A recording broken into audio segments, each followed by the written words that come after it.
Et justement, comment expliquer cette volonté de certaines ONG pro-Polisario à saboter les efforts du Royaume à régler ce différend autour du Sahara? La réponse est toujours avec Zakaria Abouda. La bataille juridique, si vous voulez, que je mets entre guillemets, a été enclenchée pratiquement depuis que le Maroc avait soumis le plan marocain d'autonomie. On n'a pas le temps de développer tous les détails, mais on peut dire que du moment que le Maroc avait été considéré comme fournissant des efforts sérieux et crédibles, donc dans le langage des Nations Unies, et en particulier de l'Organisation des Nations Unies, c'est comme si elle disait que le plan marocain d'autonomie serait l'option la plus viable et définitive pour régler à jamais ce contentieux qui est artificiel. De toutes les manières, le Maroc ne fait que présenter des concessions jusqu'à la limite du possible. Alors ça, c'est le premier point.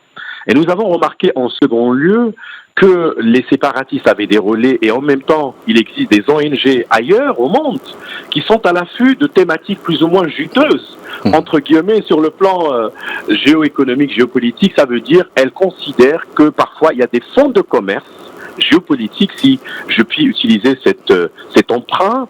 Et par ailleurs, la recherche de soutien financier, d'appui par-ci par-là, fait qu'ils sont motivés par ce genre de considérations qui sont vaines au final. Peut-être parfois, je n'exclus pas la possibilité de l'existence de certaines ONG qui n'ont pas une connaissance approfondie du problème donc du Sahara marocain et par conséquent s'alignent parfois sur des considérations qui ne sont pas du tout raisonnables et correctes.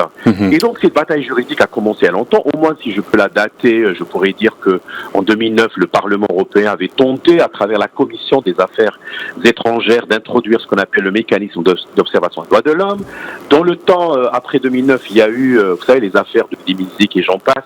Une ONG américaine qui s'appelle Robert Ford Kennedy, qui a elle aussi tenté de saisir le Conseil de sécurité pour introduire un mécanisme d'observation des droits de l'homme. Mais au-delà, commencement en 2012, lorsque les séparatistes appuyés par des pays avaient introduit une demande pour casser l'accord relatif à l'agriculture conclu avec l'Union européenne à partir de 2010 dans le cadre d'un MOU, comme on dit, Memorandum of Understanding. Première décision 2015 rendue par la Cour de justice de l'Union européenne. Le Maroc a décidé de suspendre toute relation avec les institutions de l'Union européenne. 2016, un jugement d'appel a cassé, c'est-à-dire a rejeté la décision de 2015.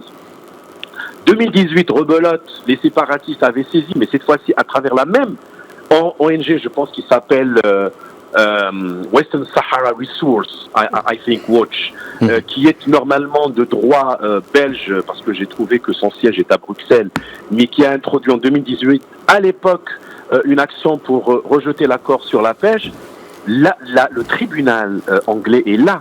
C'est une intelligence de la part des Anglais, n'avait pas accepté sur le plan préjudiciel l'introduction d'une demande qualifiant l'ONG d'une institution ou d'une organisation qui n'a pas la qualité pour agir.